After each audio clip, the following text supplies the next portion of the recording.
Welcome to Still Unbelievable, a podcast by Reason Press, where we examine religious claims, especially those made by Christians, and we regularly respond to items that are featured on the podcast Unbelievable. We embrace dialogue, but as sceptical former believers, we will also criticise unfounded claims and unsupported beliefs.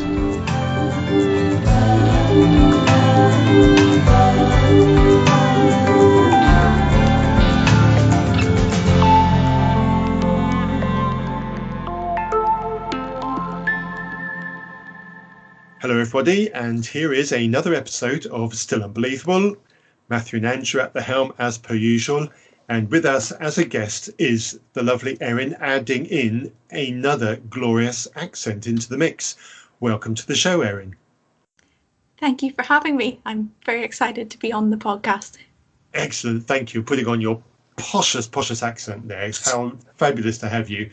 Now, for those of us, or those of our listeners rather, who might not recognise your accent, tell us a little bit about where you're from, where you are now, and how you got there.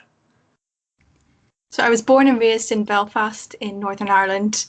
Religion-wise, I was raised in a fairly mainline Christian home. We were Presbyterian Church of Ireland for a while and then Methodist, but always fairly mainstream. It wasn't until I was a teenager that I sort of got sucked into fundamentalism, and I was part of Ian Paisley's denomination.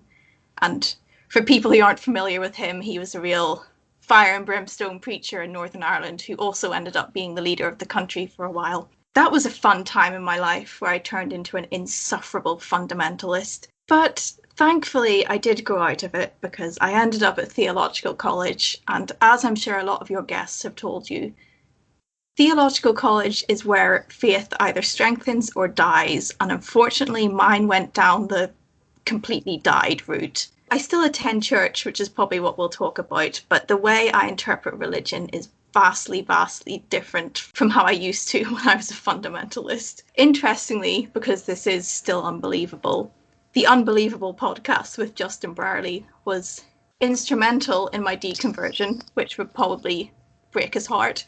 But it's because I listened to it sincerely wanting to agree with the Christian side and being absolutely horrified when I ended up agreeing with the atheist side. So I'm sorry, Justin. Well, it was delightful that you said you were looking forward to being on the show. And I thought, yeah, that's probably because you haven't heard many previous shows. And it's fantastic to have you. You know, it was an interesting, that bit about Unbelievable. I started listening to it after I left Christianity, but not so long after I left Christianity that it might have been possible to change my mind. I started listening to Unbelievable in 2007. I guess I'd been an atheist for 4 or 5 years, maybe a little longer than that.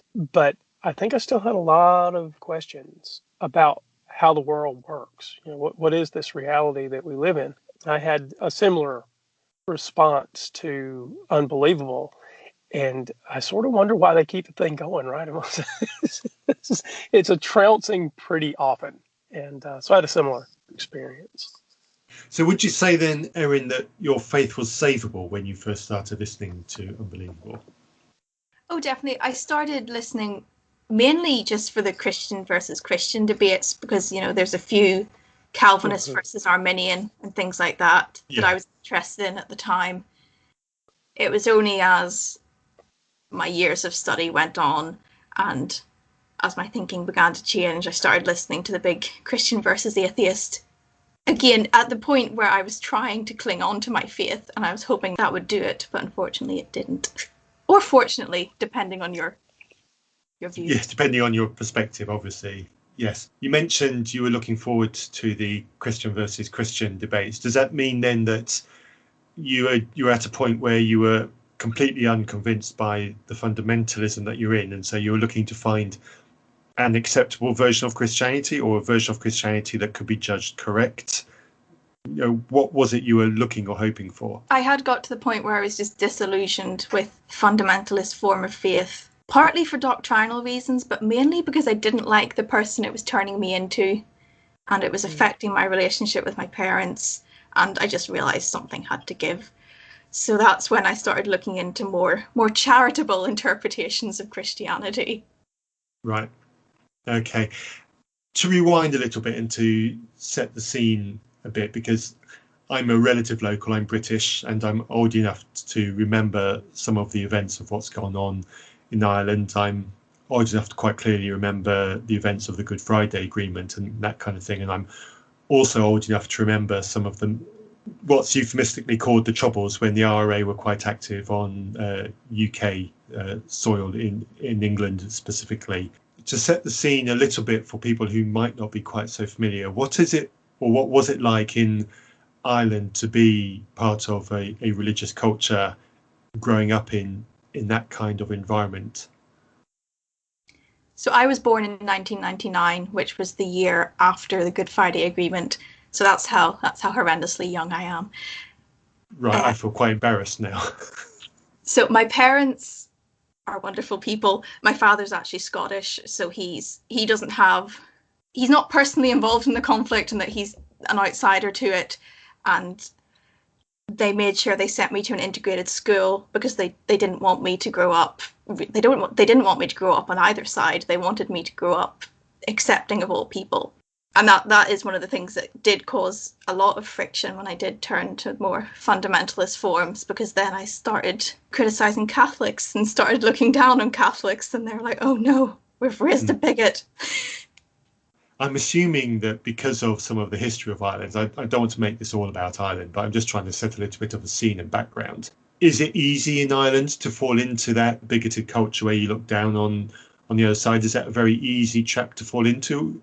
It is, and I think especially because, like I said, I was raised right. My parents did everything they possibly could to make sure that I didn't end up like that. Yet I still did for a while, because it's everywhere, unfortunately.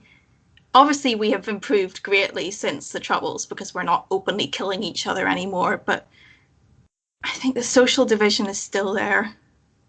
But it gets better with each passing generation, so I do have hope for Northern Ireland. Yes, that much is true. And even as an outsider, I can see that. So, yes, absolutely. I want to echo that. There is hope. You mentioned being born in 99. I wanted to pull in a little more of your background. So we've spoken before, the three of us, off mic, and had well, for me, it was a perfectly delightful conversation a few weeks ago. And there's some interesting bits of your background, and that is what you're doing education-wise and what you're doing employment-wise. These things are somewhat integral, I think, to where we'll go, as the show progresses. But it's not only your religious background as a teen that is interesting. It's what you're doing with Christianity right now, and education-wise and work-wise, that I think is also, really interesting to me. When I graduated from theological college in Ireland, I was pretty much done with the doctrinal side of things, but I was still really captivated by practical theology, which is the idea of faith as it impacts the world for the better. So I'm now studying a master's degree at the University of Glasgow, and my research is all about maritime chaplaincy, which is my favourite thing in the world. It's also incredibly niche, but it is chaplaincy on board cargo ships. So working with, it's often men, sometimes women, but the men who are basically locked up on these ships for 9 months of the year. And the role of a chaplain is just to give them someone to talk to maybe drive them to the supermarket, just give them a bit of a break from their mundane life. We don't preach at them. So I see that as a much better form of Christianity in action than standing on a street corner and telling people they're going to hell. I can't see any way to contradict that statement. I was trying to think of something funny to say, but it's so true. There's no joke I can squeeze out of that. I also need to clarify, I'm not employed, I'm only voluntary. So I do not speak on behalf of the organisation. I am just a skivvy who does it for the fun. But I do hope to be employed someday. Yes, I'm hoping for gainful employment sometime in my life too. So you lost the sort of fundamentalist view, and yet do I remember correctly that you're pursuing an MDiv right now? MTH, same thing. Okay, right. Okay, Master of Theology. Fair enough. So, where do you where do you identify on the spectrum uh, about belief in a higher power? Do you lean toward yes, there probably is a higher power? No, there's probably not a higher power. Where are you there? And then we can talk about knowledge of what it would look like to sort of demonstrate wherever you are on the scale. So, in terms of a God belief, do you identify more as an atheist or more as a Christian? I'm certainly a skeptically leaning agnostic. Mm, mm, I do identify as a Christian, but well, we can probably get into this more. It is much more of a cultural, practical thing than it is a statement of supernatural belief. it's interesting. And in regard to the sort of epistemology that you hold, do you think that if there is a God out there, we have some hope of finding him or her or it? Are you even worried about that sort of demonstration at this point? Or is the way you view Christianity so cultural that an empirical demonstration of a God really isn't important? I wrestled with that for a long time, and I am at the point now where I think I'm finally at peace with just not knowing.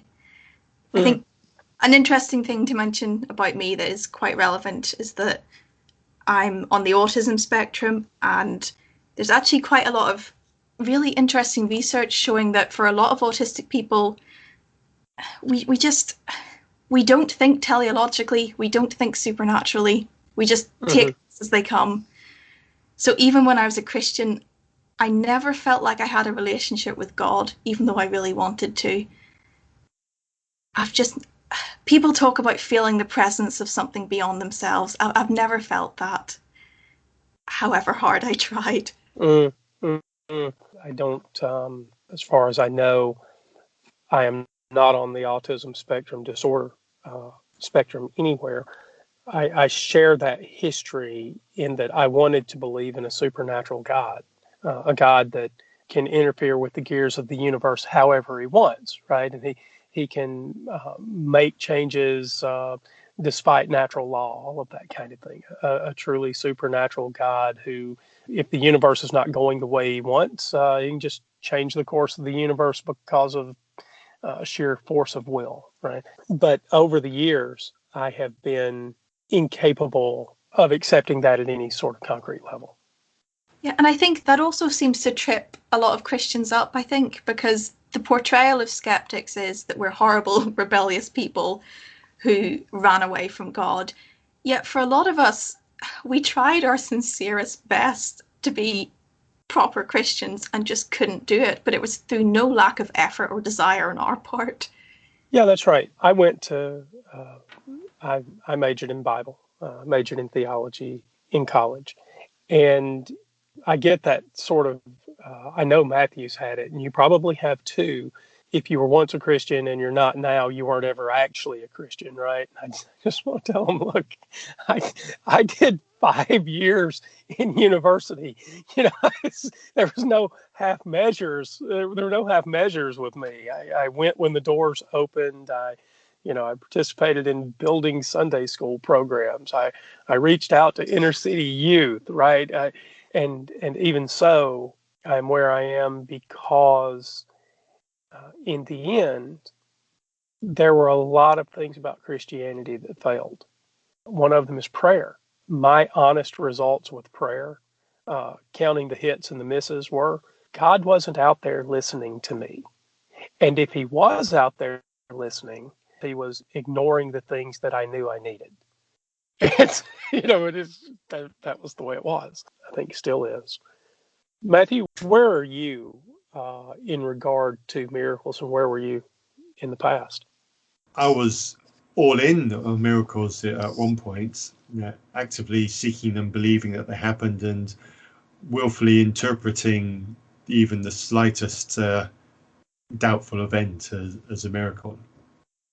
So, Mm. I'm obviously now almost the opposite to that, but yeah, so I've gone the whole thing.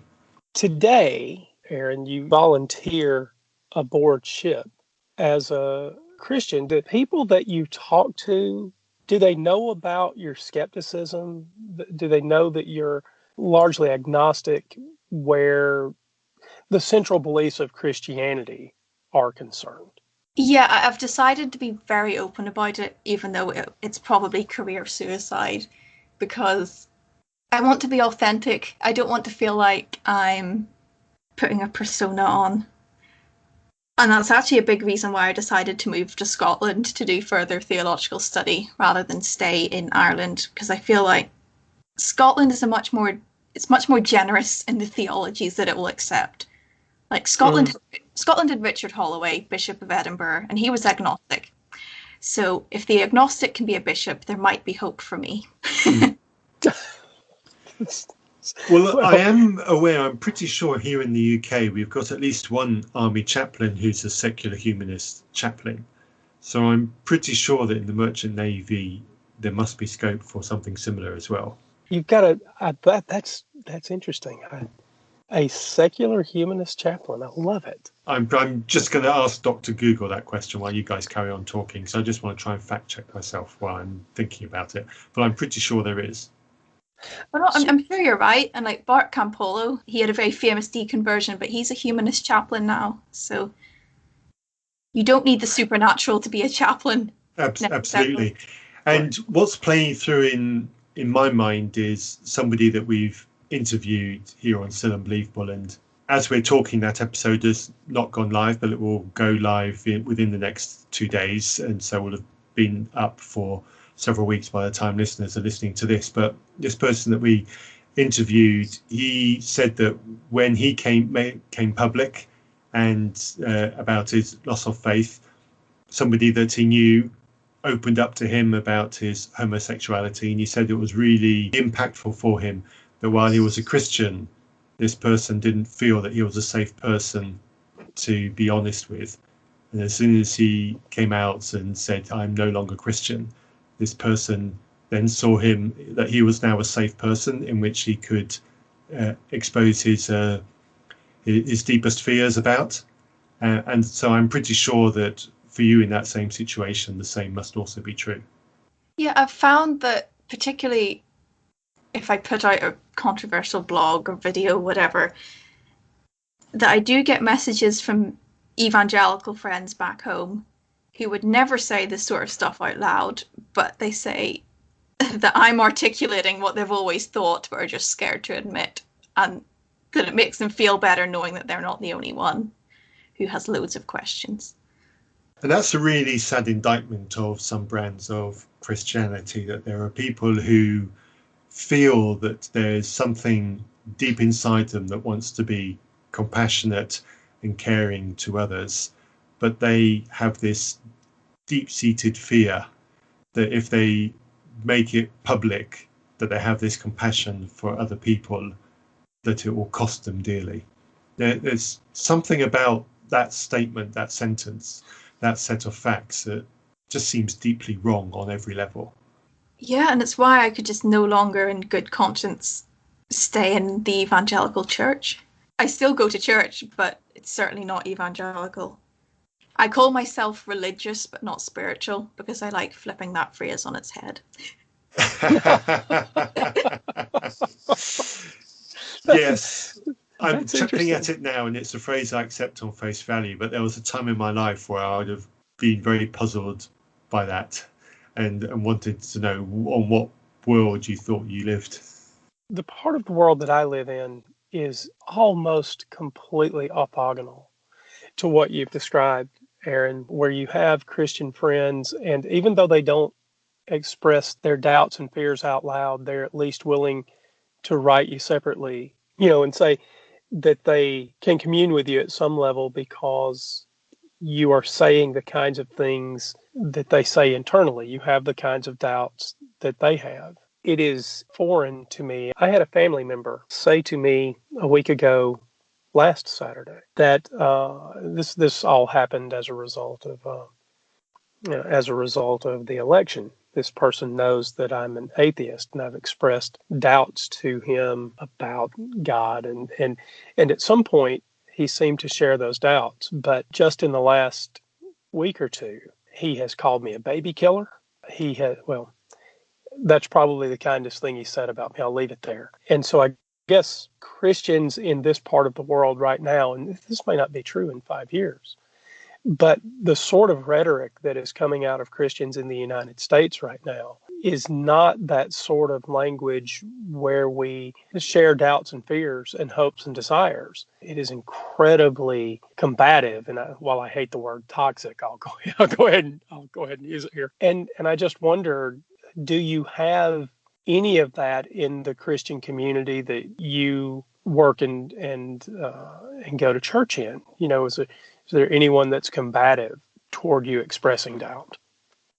I've been very lucky in that, other than a few people online telling me I'm going to hell, which is Right. to be expected, and I don't even know them personally, so I don't care. No one in my personal life has turned on me. I'm still friends with people from previous churches I went to, even though we think totally differently, which is good. I do think it's much easier to be a secular Christian in Europe than it is in America. Yeah. For example, I was reading an article about a survey that was done in the Church of England. 1/3 of priests don't believe in a literal resurrection. 6% don't even believe in God. So yeah, the religious landscape in Europe, I think, is totally different to America. Yeah, you couldn't. Yeah, I don't think you could even get an honest survey on some of those points. Maybe you could. That's probably unfair. But by the way, so that the loop is closed, that baby killer comment was made expressly in the context of this is a Bible believing person, and because I'm an atheist, I must also be a baby killer. I'm not kidding. If that sounds shocking to you or the audience, this is the kind of vitriol that is actually being expressed, at least in my part of the country at the moment. Now, I think most of it's around the election or whatever, but this is the kind of thing that Christians are willing to say out loud in our part of the world. It's nice to hear that there's hope and that you live in a community where, regardless of the doubts you express, well, maybe they won't always be so kind, I don't know, but at least at the moment you're getting support from friends and family, even though you're expressing doubts. I want to encourage more people to be exactly like that, because that seems to be the way toward opening doors to resolve our differences. And so I'm extremely happy for you. Matthew, you were going to say something. I'm sorry.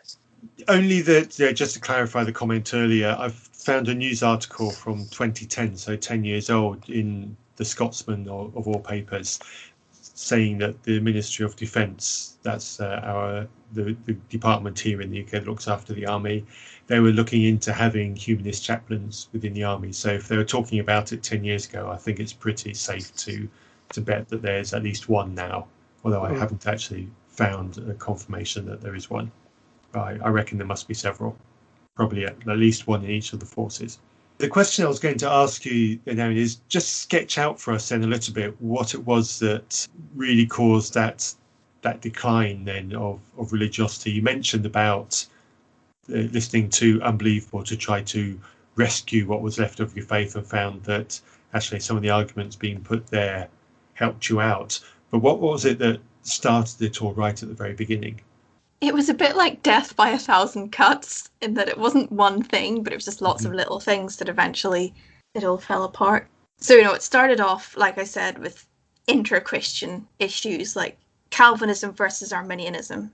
I used to be very hardcore Calvinist until I realised that the Calvinist God is actually not terribly nice. So then I became an Arminian. And studying theology, I honestly don't know how anyone can study theology and still come out, completely evangelical. So studying things like church history and seeing how frankly arbitrary a lot of church doctrine is. People were undermining each other over really esoteric issues like, does the spirit proceed from the Father and the Son? If you got that wrong, you got burnt at the stake. Yeah. It didn't seem like something that was supernaturally guided to me. It just seemed like human squabbles. Also, reading the Bible critically, I remember in one lecture, so my college was an evangelical college, the lecturer said that the Bible is the word of God because it is self-attesting, which just means the Bible is the word of God because it says so. Yeah. And I remember just sitting there thinking, I am paying £9,000 a year to be given circular reasoning. Yeah. So, yeah, it was things like that started to bother me. And I read all the apologetics books. I read Lee Strobel. I read Evidence That Demands a Verdict. I read it all, but it just never quite convinced me. And then, and of course, like you said, the prayer issue was definitely a massive one. So, for example, I have arthritis, and I've always had arthritis. There have been many times when people have prayed for me, sometimes publicly, which is quite embarrassing, for me to be healed. And I know that they mean well, but it never works. And it's just terribly embarrassing because it fails every time. So that was another knock to my faith. The prayer just seemed terribly arbitrary. Yeah, and so I identify with that bit too. If prayer is arbitrary, healing is at least as arbitrary, right? If there are any miracles out there, I've yet to see any strong evidence for them. And as someone who has been to a couple of faith healers and had them fail utterly, and by the way, at the age prior to my ability to believe in a God, right? So we're talking about 3-4 years old. I couldn't possibly have impacted the outcome, and so you can't really blame the victim, right? There's all you can do. Well, I mean, again, Matthew's laughing because he says, "Sure, you can blame the victim." so yes, you can, but I mean, it's irrational to blame a 4-year-old for a lack of healing, right? And so I identify with that. And in fact, I don't know when our last recording will go live, but I have renewed a challenge about faith healing, and I don't know if we share common ground here, Erin, but I have offered to go to a faith healer or to fly one to me. To participate in any ritual, to say any prayer, to become involved in any religious rite of passage, to read any book, to believe any doctrine to the extent that I can, whatever it takes to have some miracle healing, let's get on with it. I'll work through the recipe, whatever the secret sauce is. Let's see if this God is really out there. Of course, the objection will be something like, but God can't be tested. God works in mysterious ways. Mm-hmm. Yes, often by appearing not to do a damned thing. Yes. so sorry, we've lost our family friendly rating there. And so anyway, I identify with that problem, and I'm sorry that you had to go through that, a failed sort of healing. Are you offended when people talk about it now? This idea that, there's healing out there somewhere, and how do you handle that these days when people talk to you about healing? I'm not necessarily offended. I think I'm just sad. And I suppose I just don't understand. This is probably, again, looking at it from a very autistic point of view, but I just don't understand how people can so firmly believe in something that never happens. The only miracles that people talk about actually happening are really non-specific things, like I had a headache and I prayed and it went away. It's never anything, really big, like I lost a leg and then it grew back. And yeah, I just can't have faith in any sort of supernatural healing when I have no empirical evidence that it's any more than a placebo effect. Yeah. Right. Indeed. I don't know what it would take to cause me to believe in a miracle, but when you've got a video of someone's broken, swollen arm potentially being healed, and you're standing 2 miles from a children's hospital that's filled with, children dying of cancer, you kind of got to ask, what's so special about that arm, right? Yep. And most recently, I heard there was a claim about someone who had some section of small intestine removed, and maybe there was a miracle to grow 10 inches of small intestine back, 10 inches of intestine. And I just find the whole thing so unconvincing. How did we measure that? We can be done with this. And by the way, this challenge I'll open up to the listeners. If you're listening and you think miracles are real, we can get this job done. There's a community of amputees all over the world. If your church is willing, open your doors and let's have a healing service where it's only amputees, right? Let's just get the job done. Open your doors. We'll invite the faith healers. We'll invite the amputees. It will only be amputees so that it's completely obvious when a healing happens, and we can be done with this conversation. It's an open challenge for anyone who's willing to take it. Sorry, I digress. Totally. Yes. Your doubts, Erin, when they were coming out, that was before you started doing your college course, or was that while you were doing it? They started just before, when I was in sixth form. Right. And that's actually a big reason why I decided to do theology, because I thought it would save my faith. Oops. Right. And so this is when you were still fundamentalist. Yeah. So it was while I was at theological college that over the course of 3 years, it sort of slowly unraveled. Right. But the reason why I still call myself a Christian and why I still go to church is that I discovered radical theology, and that was what saved any semblance of Christianity for me. So the most famous radical theologian is John Shelby Spong, who I'm sure a lot of you are familiar with. I admire him a lot because he essentially shows you how it is possible to interpret the Christian faith in ways that do not require the supernatural at all. He's a very, very rational Christian, and he was also a bishop in America. We also have some British equivalents that think similarly. So I've mentioned Richard Holloway before in Scotland. He thinks the same way. Don Cupid as well in the Church of England. If it weren't for people like that, I probably would have just left entirely. Right.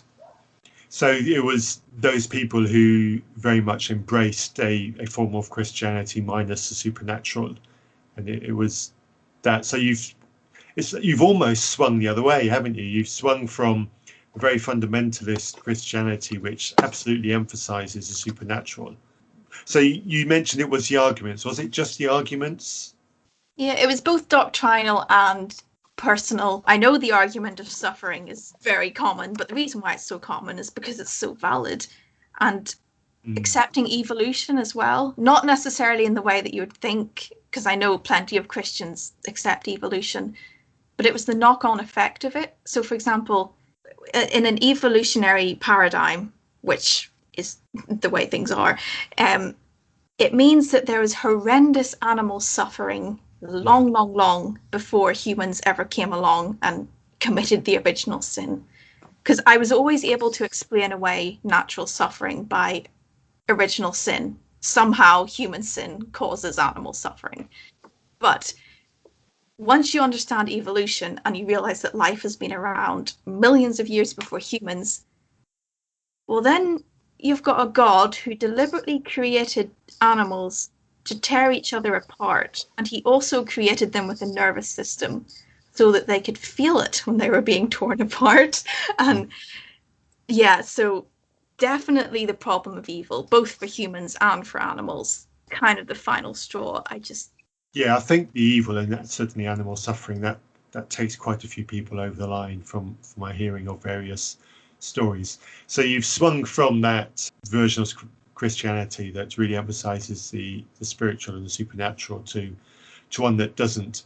And Andrew sort of asked it. So now you don't really accept any form of supernatural, or do you kind of think there might be something? I'll never say there's definitely not, but I pretty much live my life as if there isn't. Yeah, yeah, I understand. Are you hopeful, or do you not even go that far? We see, I'm not sure because, again, going back to the problem of evil, Yeah, well, that means there's a God who's. yeah, I think if I was to believe in a God, it would have to be the God of open theism. Are you familiar with open theism? yeah, Yeah, which is essentially the idea that God isn't all powerful.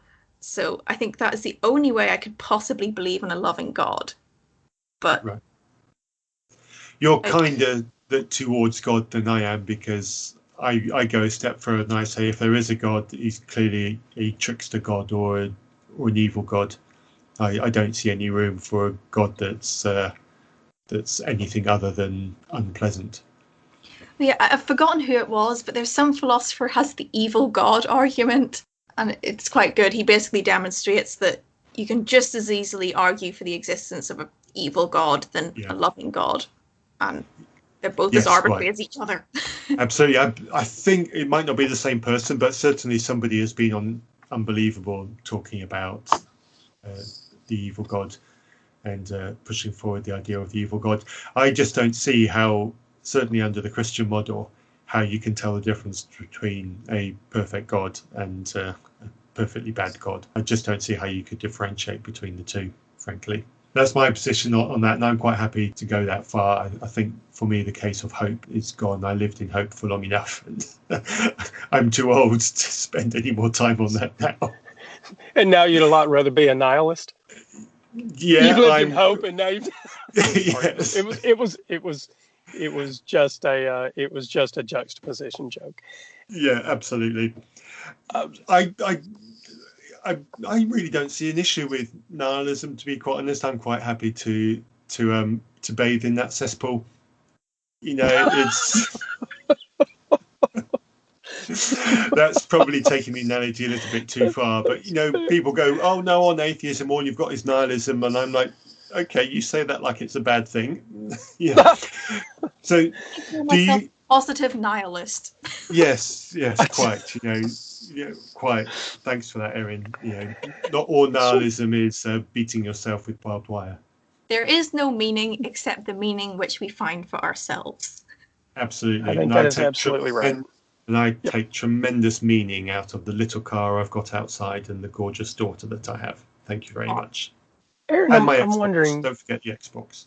Yeah, let's not forget the Xbox, the one Microsoft product in the world that's actually worth. Sorry. PlayStation is better than Xbox. We have a new fight. We have a new fight. Excellent. Consoles are for people that can't use computers. I'm sorry. Okay. No. So, Aaron, I wanted to talk about open theism for a minute because there's some really interesting thoughts there. And I am not an open theist, but I do think that there is some hope for Christianity in open theism. So, when you talked about a God a minute ago that is not all powerful, that is not the party line in Christianity about God, right? But when you think about Christianity and a God who is not all powerful, just talking about the idea, not talking about a God that actually exists, but how do you understand the story of the Christian God and the sacrifice of his son in open theism? Because there are branches of open theism, just like there are branches of fundamentalism, right? And so I'm really interested in your thoughts about how you position the Christian God and the Jesus sacrifice in terms of why you're a practicing Christian, even though agnostic inside. I'm not actually an open theist. I'm kind of beyond that. Oh, sorry, I didn't mean to mischaracterize you. So my apologies. How do you see the story then? I quite like the way Don Cupid looks at it. So he looks at it from like an anthropological point of view. So why did human beings come up with gods in the first place? It's because we wanted meaning in a meaningless universe. So Don Cupid essentially says that overarching desire for meaning, that is God.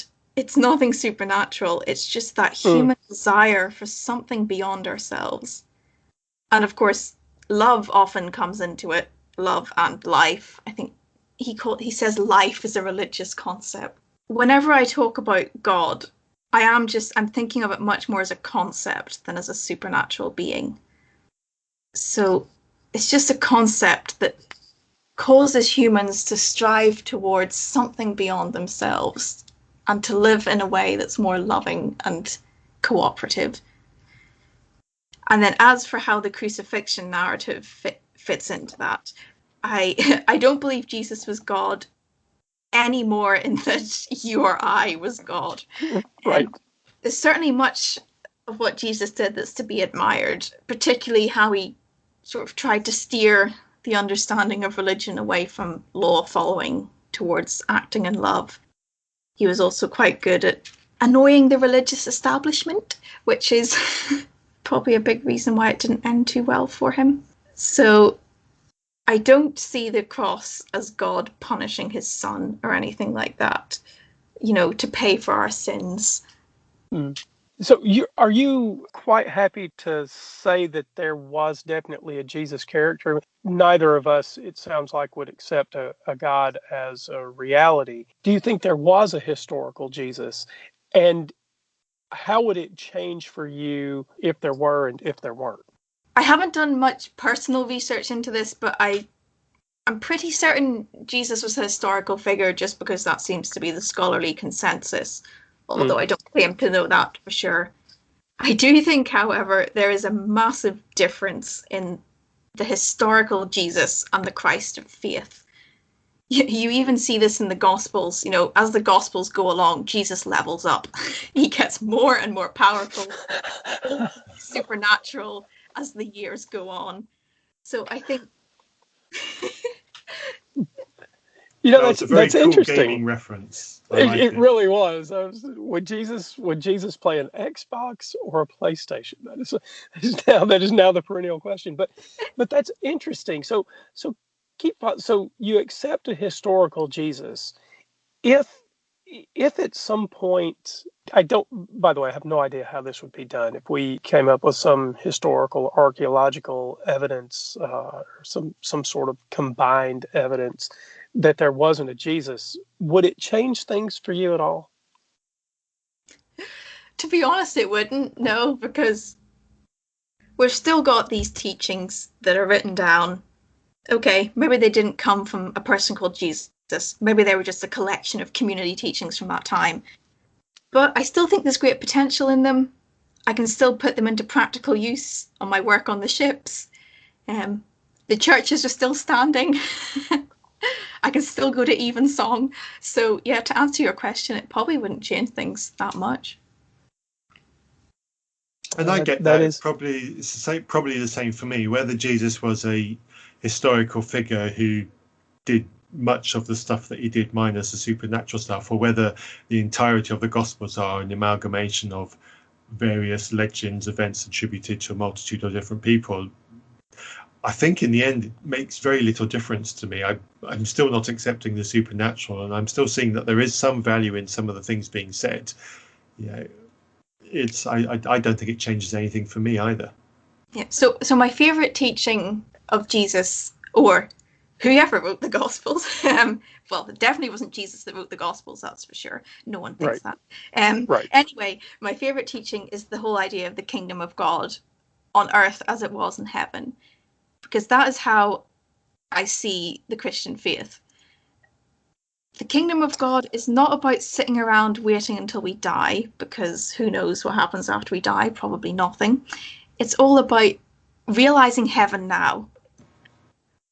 Whatever we are sitting around waiting for in heaven, how about we just try and bring that on earth? Yeah, absolutely. I endorse that. So, do you have an opinion then on the kind of Christianity where people have a prayer meeting, do a little bit, but then throw their hands up and say, well, in the end, God is in control and he gets what he wishes? I mean, I understand it. It's also a good deal more biblical than anything I'm talking about, but it does frustrate me as a practical theologian. Yeah. Because if faith is going to continue to exist in the 21st century, it has to have some sort of practical good in the world. For example, I saw a picture today when I was researching for something entirely unrelated, and it was soon after that horrible Boxing Day tsunami. Was it 2006? Anyway, a long time ago. But it was The one in Indonesia, is that the one you mean? Yeah. Yeah. It was a picture of, it was a mosque actually, so it wasn't the church, but anyway, thousands of Muslims on their knees praying for the victims of the tsunami.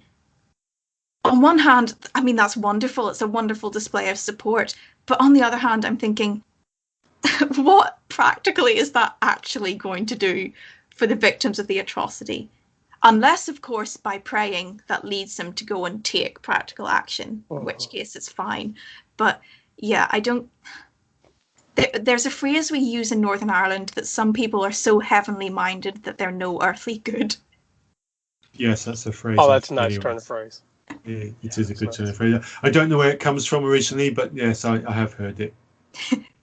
I often, I've said this on the show before. I'll say it again because I find it. I think that there are some things that we implicitly know that God is not good for, and when you've got thousands of people on their knees, and this is not a knock on Muslims, because after hurricanes in the United States, you'd find the same thing in large churches in the U.S. Christians on their knees. I'm not picking on the Muslims. It's just prayer in right. general. Right. I'm just agreeing. And one of the things that they never pray for is for God to turn back time and change the course of the hurricane or the tsunami or the volcano or the wildfire. This is a prayer. I think there are fundamentally prayers that people understand not to pray because they're faith-shattering kinds of prayers. And so when some natural disaster takes thousands of lives and leaves people without fresh water because the sewers have overflowed, and the bugs are now a much more real and present danger, and all of those kinds of things that happen in wet natural disasters. When those things happen, people don't pray to turn back time. They pray for God to comfort the suffering. And I think it's because down deep, the vast majority of us know that there's no time controlling God. In other words, there's no all-powerful God out there to change the course of human history. Yeah, the way I see it at the minute, if there is a supernatural God, it looks like they're a deistic God, in which case, what's the point? Because they're not involved anyway. So that is interesting. I haven't thought a lot about deistic gods. I think just because I grew up as a Christian and that's the environment I live in. Of what possible use is a deistic God? I don't know. Well, it's he's as much use as the Christian God. How I felt about open theism when I looked at it in theological college. Yes, it paints an infinitely better image of God than classical theism. But at the end of the day, it's just another human theory about what God may or may not be. And do you think that people understand that there are kinds of prayers not to pray, or am I just wrong on that? Are there reasons that people don't pray certain types of supernatural prayers, or is it just conditioning? That's a good question. That is. It's never occurred to me. It's interesting when you said about the turning back time things. I've said on episodes before that I was for a couple of years a member of a prayer for healing team, And it was very much a prayer for healing team. We prayed for healing. We didn't pray for massive things like that. I can't imagine that. I don't think the thought even occurred to us ever to pray, can we rewind 24 hours and not have that tsunami, please? Or can we rewind 24 hours so that a building doesn't collapse or that earthquake never happens? Those kinds of prayers never actually happen. But if you've got, looking back at the Bible and the whole thing about move a mountain with the faith of a mustard seed, then surely it's, if you're going to believe that it's valid to pray for somebody to receive their sight back, then it's also valid to pray for somebody's leg to regrow. Therefore, it's also equally valid to pray that, can we go back 24 hours so that disaster X doesn't happen, or at the very least we can evacuate people so that when disaster X happens, people don't lose their lives in such horrific ways. If you're going to take the Bible as literally as I did as a fundamentalist, then all three of those prayers are equally valid. And there was the long day prayer, the long Joshua's involved in. Erin, do you remember? Is it Joshua that's involved in the? There's some the big sun and the moon conflict in the sky. So the one where the sun stands still or something like that. Yeah, exactly. Yeah. And if there's, for me, and one of the problems that I had on the way out the door when I was a Christian was, it very much seemed to me that this was a God that, if you can cause the earth to stand still, if you can create a long day, right, that's a sort of time control. Now, maybe God wasn't tampering with time, maybe he just put his finger on the North Pole, right, and just stopped the earth from rotating. That would seem to have other knock-on effects, but never mind, right? But it seems to me to be a sort of time control. So there have been objections to, if you ask God for some sort of miracle that wasn't done in the Bible, it's not a demonstration that God can't do the miracle. It's a demonstration that it's a kind of miracle that God won't do for whatever reason that is private but sufficient for himself. I've heard that kind of objection, but it does seem to me that even with that objection, we have a God who, at least in one event, was willing to tamper with time by creating a longer day.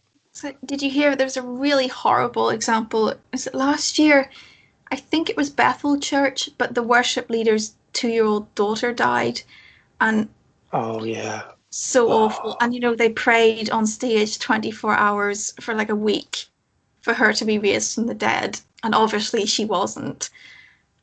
And it's just things like that. I just don't see how that's compatible with a loving God at all.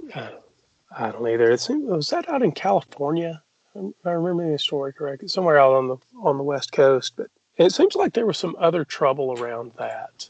Because obviously there's a certain amount of decay of this little girl over that week, and the whole story is just awful.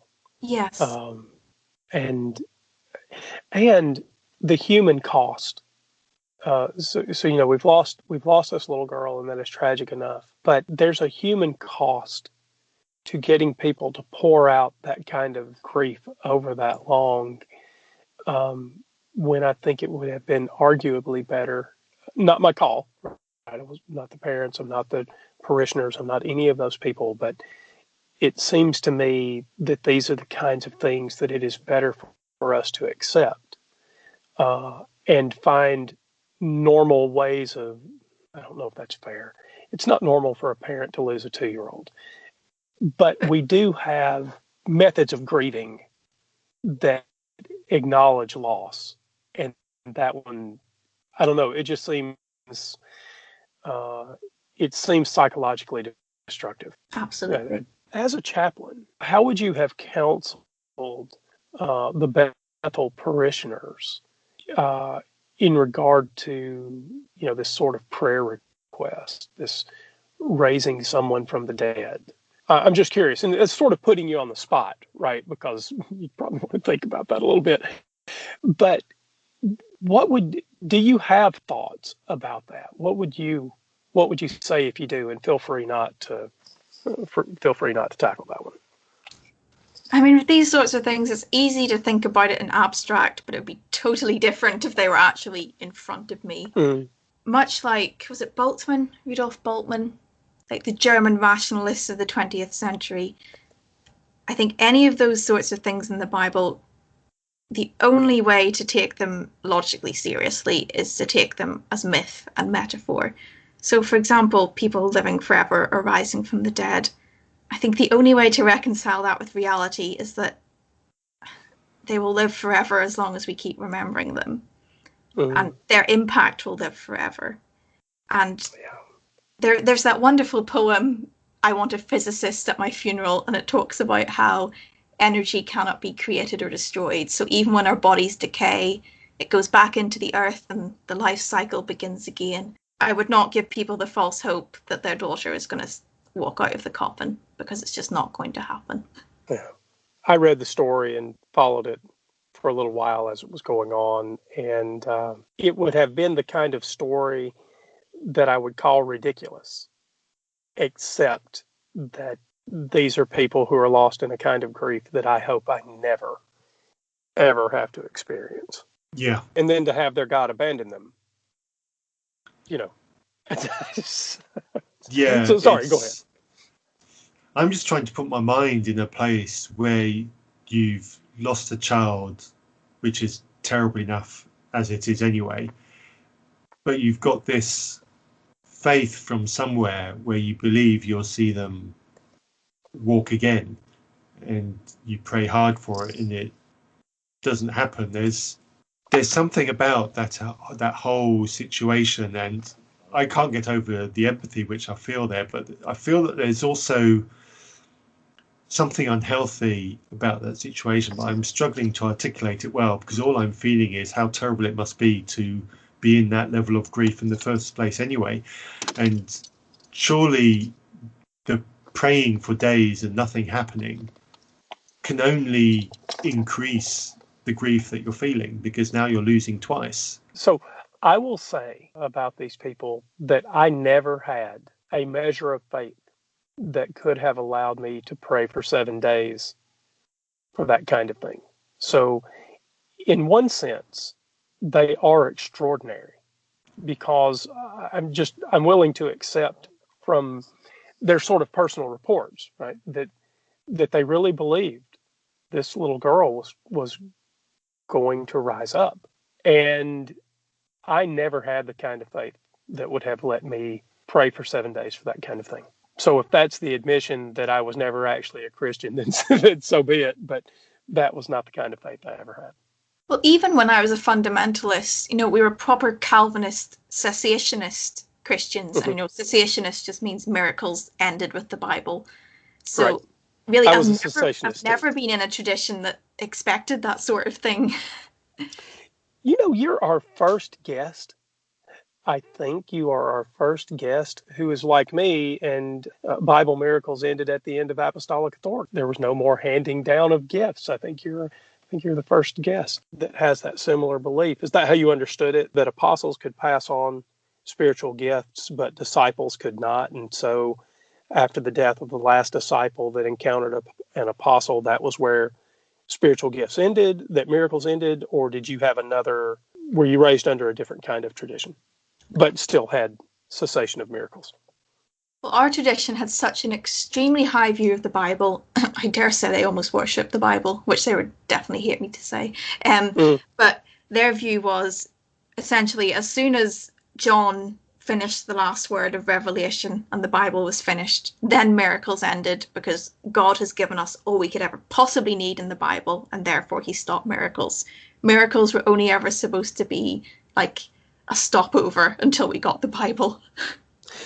We had exactly the same thought, and we'd have had an interesting sort of theological discussion about. So it was clear that the apostles could pass on spiritual gifts by laying on of hands, and so the interesting theological discussion would only have been: did it cease for the apostles and the disciples at the at the period of last sentence, right?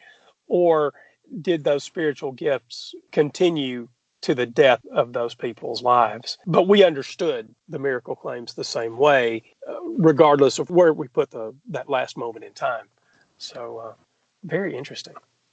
Yeah, well, I mean, that's why even when I was still a proper Christian, I was only really interested in practical theology, because at the end of the day, when it comes to all these doctrinal debates, there is no way ever to know who's right.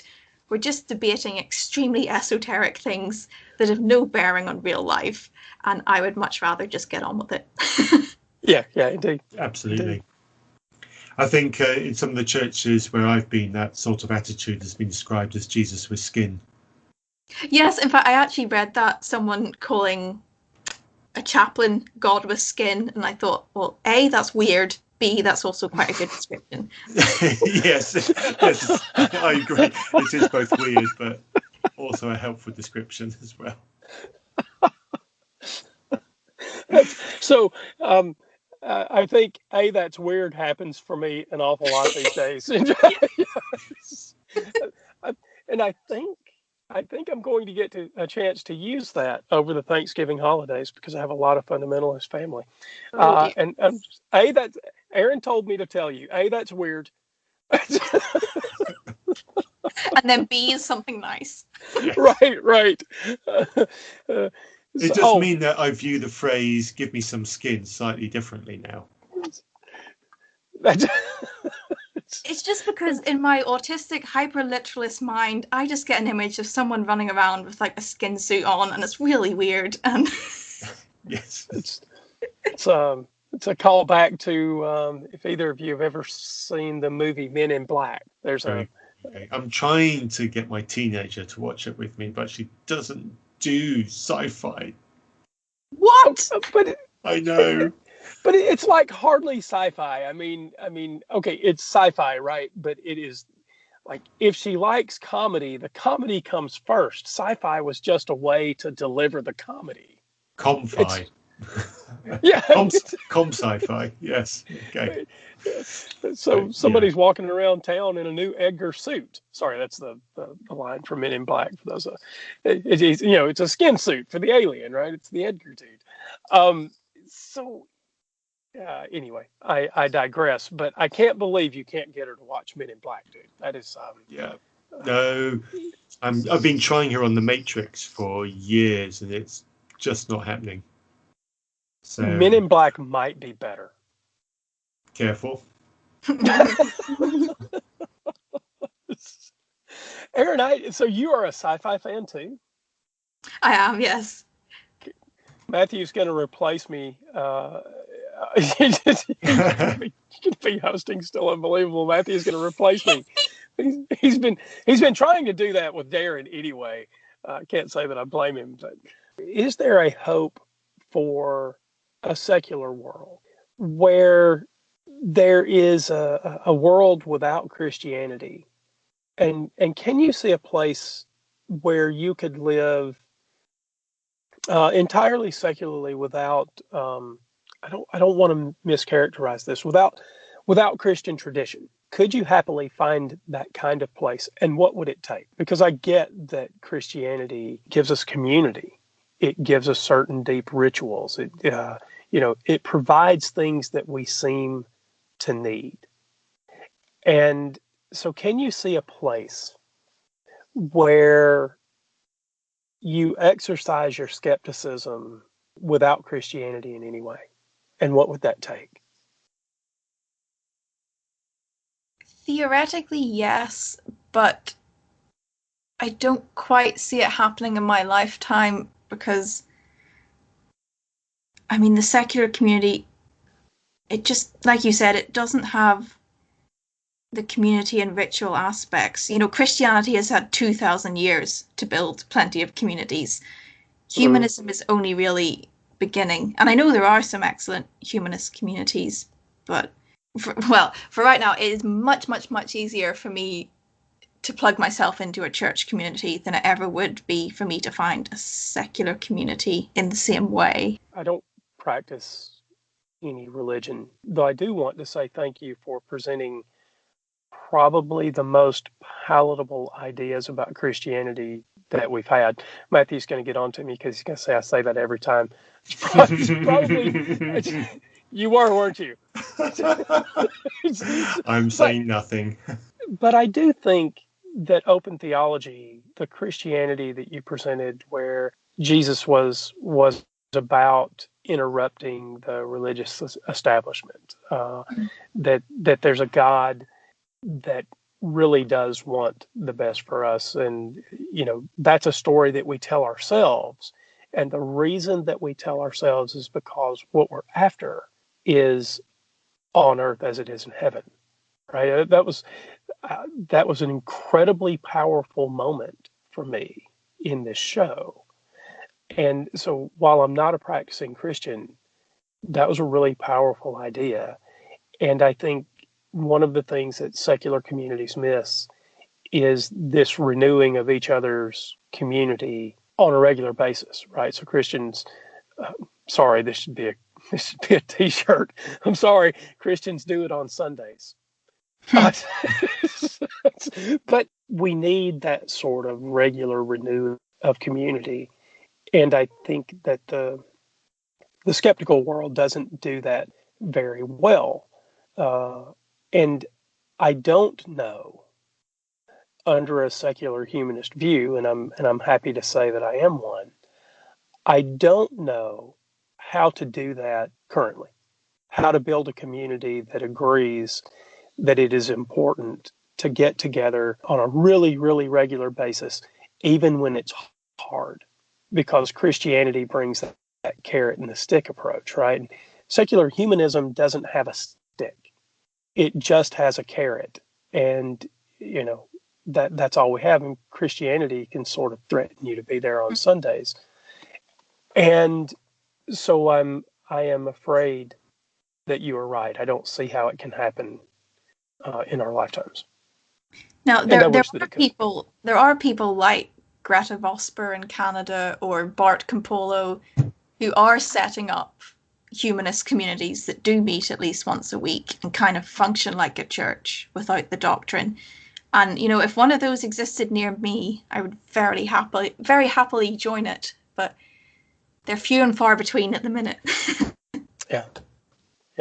And go ahead, Matthew. I'm sorry. I think this Christmas will be a leveler for this issue because Christians and other religions won't be able to go out and in their communities and do the things that they normally do as a social group, seeing each other face to face because of coronavirus. Those that do are running a risk. I'm sure there'll be some that will try it, but it is going to be a risky activity to do, either due to sanctions or due to catching the virus itself. So I think this Christmas provides an opportunity of leveling of that difficulty. And I think secular groups which want to try and do something will find that they're on an equal footing with Christian groups, because Christian groups can't meet face to face or will be choosing not to meet face to face. And so they'll be looking for an alternative way to do it. So I think this year is a good year for the secular community to try things and see what works and get a leg up on the whole building of community. I suppose my approach is quite pragmatic in that, Christianity's here. It's here to stay. You could create something entirely new, but I think it's easier and also more productive to try and change the already existing structures than try and start from scratch. But maybe I'm too pessimistic. I can see that if open theology took hold, if universal Unitarian churches were more prevalent, it might be that there's a clearer path to get from a society whose hopes are largely founded on some sort of fantasy of the past, right? And maybe we can turn that around at some point. And I certainly hope that we can turn it around so that our hope in the future is in each other. That is a thing that I would loudly support. It's a thing that I do loudly support. I don't think there's a heaven, as far as I can tell. There's no reason to think that there is one. But we do have each other right now. And we can do a lot with that if we only will. To touch on a subject that you mentioned to us very early on in, I think, even your first email to us, Erin, where in all this bigger picture of what we've been talking around does the concept of religious fictionalism fit in, or whatever alternative phrase we want to use to describe that? Because we did an episode on that with Philip Goff, which has been a popular episode, an episode I really enjoyed, and I really liked his ideas. So where do you see that kind of idea fitting into this broader context of what we're talking about? So basically everything I've said is a form of religious fictionalism, and I really admire Philip. Is it Goff you pronounce his name? Yes. Anyway, I really admire him. He's obviously much more educated than I am. But essentially, religious fictionalism is the idea that religion was created by humans. It wasn't given to us from on high. It was developed by humans. It was a fiction. But just because it is fiction doesn't mean it can't be useful. I mean, we've been talking about sci-fi. Maybe it's a bit crass to compare religion to sci-fi, but I mean, people find massive meaning and even community around their favorite sci-fi franchise. Mm-hmm. Religion is the same on a much, much larger scale. In fact, Richard Holloway, my theological hero, has just released a book called The Stories We Tell Ourselves. And as the name suggests, religions are just stories we tell ourselves to try and make sense of our place in this world. As long as they can stir us to practical action and make the world a better place, I don't see how it causes any harm. We have just talked about how it can cause a lot of harm if you start dogmatizing everything, which is why I think religious fictionalism is useful, because it helps get people away from this dogmatic reasoning that causes all these problems. Thank you. And I think that's a really good point that you've just made. You and I and Andrew too all left a very dogmatic, literalistic, regimented form of Christianity for something that we consider better, and part of that better is a more human, if that's the right word to use, approach to other people and their needs.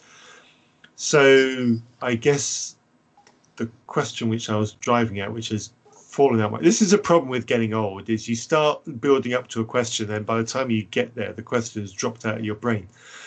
The question I was getting to was, oh bloody hell, this is so funny. Now it's my turn to leave you dangling. Yes, absolutely, and you do it so well, sir. The question I often get is, what's the point? Well, I don't want to ask that. It's what can we do about those forms of religion which prevent us from being better humans to each other? Well, I think about what was it that got me out of my fundamentalism. I think it was contact with the outside world. You know, I fully believed, for example, that homosexuals were awful, horrible people until I actually met one. And then I was like, oh. Likewise with Catholics and all the rest. So I hope that as the world becomes more secular and more integrated, that, you know, young people who are brought up in fundamentalist environments will be exposed to different ideas much earlier on. And I mean, I think the statistics show that young people are leaving fundamentalist faith at a faster rate than ever before. So I think all we can really do is model a better way of doing things, encourage dialogue, and just hope that, you know, just trust that people will work through it in their own time, and we can't force them. How do we build value in each other? And not in, the idea that this world is not my home. I'm just passing through. My treasures are laid up somewhere beyond the blue. Sorry, old gospel song.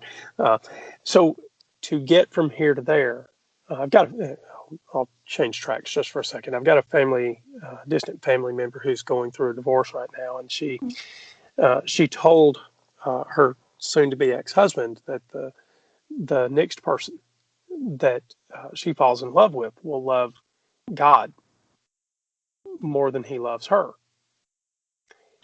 And for me, that's such a tragic statement, and it identifies the problem that I was going to talk about more abstractly. And that is that I think we need to build value in each other and not in some idea of a magic place where all of our wishes come true. Sorry, I realize that's not the typical view of heaven, but a place where there are no more tears, no more sorrow, that there's a perfect loving God and there's never any conflict. I don't think that's reasonable, but we can have a better earth, I think, a better world for each other if we quit laying up in store for ourselves things in heaven and lay up for ourselves value between each other. Exactly, because at the end of the day, nobody knows what happens after we die, even if they claim they do. I'm personally of the thought that we'll probably just decay and that's it, which is... But I should say that in the pulpit. That would go down well.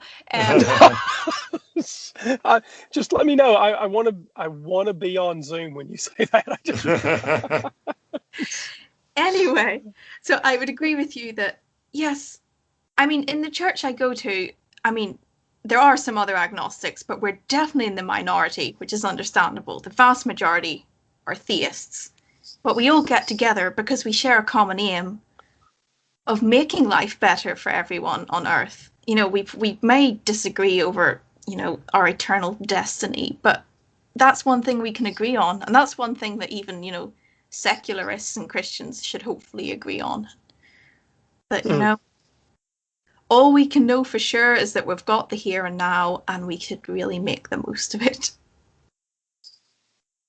Yes, we should. Absolutely. So going back to your practical work, Erin, how much time are you spending each week as a secular chaplain or whatever? What is the label that you call yourself? Well, like I said, I'm just a volunteer. It is a chaplaincy organisation, but at the minute I'm nothing but a volunteer. Right. Obviously, because Corona, I'm doing nothing. But I'm hoping when things finally open up again to get back to it as much as I can, because I do like it a lot. And it is a Christian organisation, but the reason why I do like it so much is that we don't preach to the sailors, because we're talking to people of all faiths and none. It's very much about meeting their practical needs, and if they want to talk God or if they want to go to church, excellent, we'll help them do that. But unless they explicitly ask for it, we just look after their practical and social needs, and we don't try and tell them they're going to hell. Right.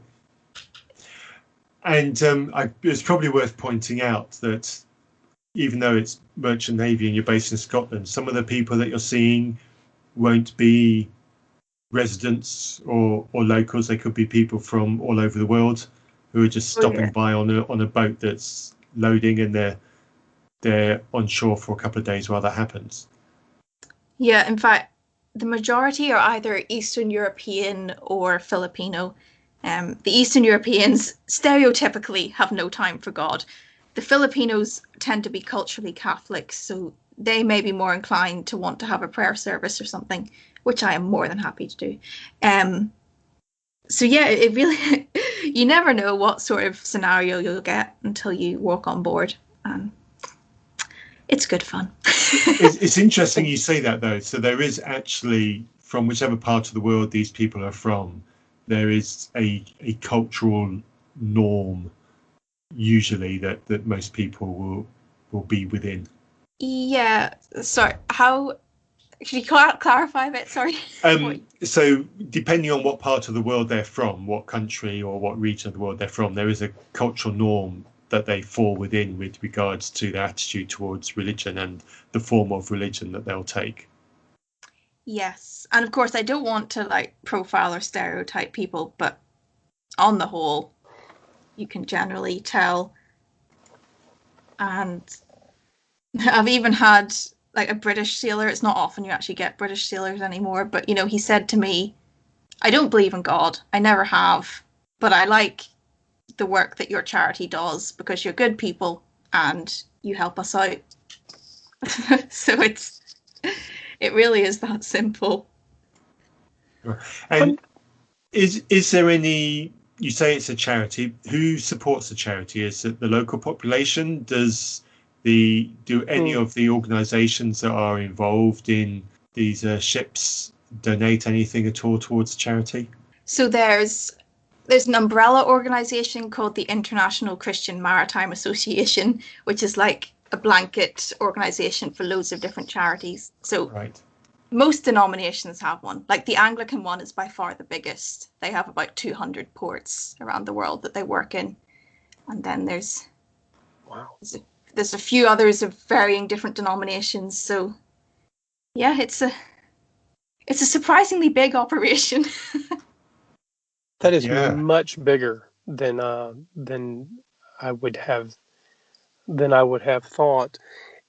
Do you, this is just sheer curiosity, do you ever come across crews from the Middle East, and are they open to, if you have, are they open to Christian chaplains?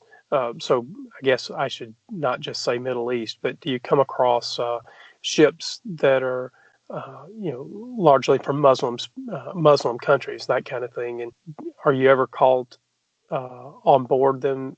And now I'm thinking maybe not because of the language barrier, but I'm curious if you have any experience there at all. The language barrier is interesting because English is the language of the sea to make things workable. It's the only way. It's the only way you can do things if you've got a multinational crew. So thankfully, they all speak functional English because I'm a terribly lazy European who only speaks English. So to answer your question, adopted you as an American. We're all that lazy too. To answer your question, I've never actually come across a Muslim crew, but I have been on Indian ships, which tend to be Hindu. And yeah, from my narrow experience, it's never really been a problem. I once did work experience with a different charity, same work, but their approach was much more evangelical. And they were actually told to get off a ship because they were just preaching at people, which surprised me a lot because in the more practical approach that the charity I volunteer for takes, we're always welcome. We've never been kicked off. But when these people decided to be really evangelical, they were told to clear off. So yeah, that doesn't work with sailors. Yeah, I can. Well, and it's so I don't know anything about this, right? This is me forecasting about a thing that I've never experienced, which almost certainly means I'm wrong. But you can be evangelical in your neighborhood, but I'm guessing that the dynamics of being on board ship and away from home for, I don't know, but I'm guessing they're away for, weeks or months at least, and that sort of. The average is 9 months, but with Corona, some of them have been on board for more than a year, which is just a humanitarian disaster. Oh, wow. And so that sort of evangelical approach could be quite, it could be almost a little, I don't know if hostile is the right word, but I can see where that would be a hard pill to swallow. You're sort of invading a home that they've been in solitary for months. So yeah, I can see where that's a really good observation. That's actually something we're told in our training. You are going into these people's home. It is their home. Act respectfully. Don't do anything you wouldn't do in someone else's home. Yeah. That's a really good point, that. And I don't know if cargo ships are the same way, but I know that at least on military vessels, the quarters are really very close anyway. And so there can be quite a lot of social tension that people just have to get on with, right? Because you're going to see these people day in and day out. And so anything that can sort of make that worse to be avoided. Proselytizing, I'm guessing this wouldn't go over very well. Speaking for myself, I learned some things and have some approaches to religion that I didn't have prior to this conversation. And so I expressed that earlier, that idea that we do Christianity, if we do, to not achieve some heavenly home, but a better earthly home. That's a really appealing idea. And while it probably won't send me back to church, in fact, it won't send me back to church, I do think that if I found a group of Christians who had that sort of open theological view, I could happily endorse that and and get along in that community quite happily. So, Erin, thank you. Thank you for bringing that. So Yes. basically, we've just got to convince you to move to Scotland, because then you can find such a community. Absolutely. And you'll be a better person for it as well. I mean, double win. they would see Georgia, United States, and they wouldn't even let me off the plane. As I Not told to mention you, the fact that we're the coronavirus capital of the world. Oh dear. Yeah, but as I also told you over the weekend, Georgia is the hero of the rest of the world at the moment. Right. That is a topic that hopefully we will get to on another show. I don't want to dive deeply into politics because we're right at the end of this. Erin, I would love to hear what you have to say on American politics. Good grief. And you are welcome back at any time to talk about anything that you would like. I will say that I am disappointed in my native land at the moment that we have not, at this point, acknowledged that we have a president-elect, that we have not begun that transition process, is a shameful blot on the history of the United States. And if you are listening to this, if you have any decency, it is time to encourage your senators and all of your Congress critters, your representatives in the House, all of your community. It's time to preach it from your pulpits that America has moved on, no matter what candidate you promote. And we are not only harming ourselves, but we harm our allies. We harm each other because we are not transitioning to a new administration. Biden and his transition team are not being given daily briefings on coronavirus. They're not being given daily military briefings. It is time for America to move on. And I urge you, if you are listening, regardless of your political conviction, to stand with the law of this country and help us move on. It is not only good for us, it is good for our allies in the rest of the world. And before I ask Erin if she has a favourite Bible character, because I didn't warn her in advance that I was going to ask that question,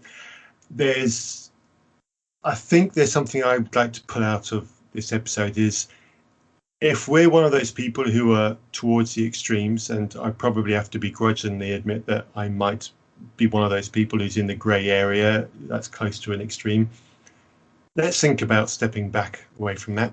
Doesn't matter whether you're the fundamentalist end of Christianity or let's ban religion completely end of atheism.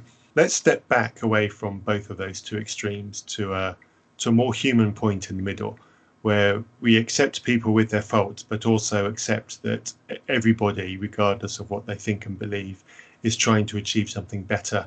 And let's actively, as part of that, try to achieve something better. Let's be nice to our fellow man, regardless of where they're from, whether it's this country or another country, whether it's our opinion on religion or someone else's opinion on religion. Let's all be of an attitude of, what does this person that I'm communicating with need or want from me in order to be a better person? And what do they need or want from me in order to think that I am a better person? And if we can answer both of those questions satisfactorily in an engagement with someone, then we have made the world a better place. And is that really such a bad thing? So, Erin, do you have a favourite Bible character? Have I given you enough notice? And if you're prepared to say yes, who are they? It's not quite a character, but it's a biblical author, if that counts. I'm sure we can make that count. The unnamed author of Ecclesiastes is my favourite, because Ecclesiastes is just an excellent example of positive nihilism. In fact, the very first verse is everything is meaningless. So there we go. Christianity endorses nihilism. There we have it. I think that would be Judaism, since Ecclesiastes in the Old Testament. Oh yeah, good theological point. I think that'd be Judaism. So, I mean, some Christians don't endorse the Old Testament. They're like, what are you doing with that stuff? I don't know. So some Christians would. Anyway, sorry. I was nitpicking theology, Matthew. I'm sorry. Okay. I think that is a great answer, Erin. And it just sums you up, and you come up with a beautiful answer to a question that I completely wasn't expecting. So wonderful. Bravo. Thank you ever so much. Any final thoughts, Erin, before we slide out? I think perhaps one final thing to point out is that this isn't a uniquely Christian phenomenon. In fact, the Jews have been doing it much longer than we have. Secular Judaism has been a thing for decades. So the secular Jews show us how religion can be used as a culture and a practice without needing supernatural intervention. And I think Christianity will eventually catch up with them. Thank you. That is beautifully said. And finally, then, if listeners would like to contact you, is there a way they can contact you? If they want to support the charity that you work for, is there a way that they can do that? So the charity is the Mission to Seafarers. And if you Google them, you can get their website and various donation links. There will be a link in the show notes. For my personal website, it is erinburnettauthor.co.uk, and my Facebook page is also Erin Burnett Author. I need to put the author on the end because Erin Burnett is a CNN newsreader and she steals all my Google hits. Oh, that is so inconsiderate, isn't it? I'm sure you're far more awesomer than she is as well. Yes, indeed. Any and all feedback to the usual place, reasonpress@gmail.com. Links to things that we've mentioned in the show will be in the show notes. Thank you so much, Erin. It's been a pleasure. And until next time, have a lovely life. Thank you so much. That was fun.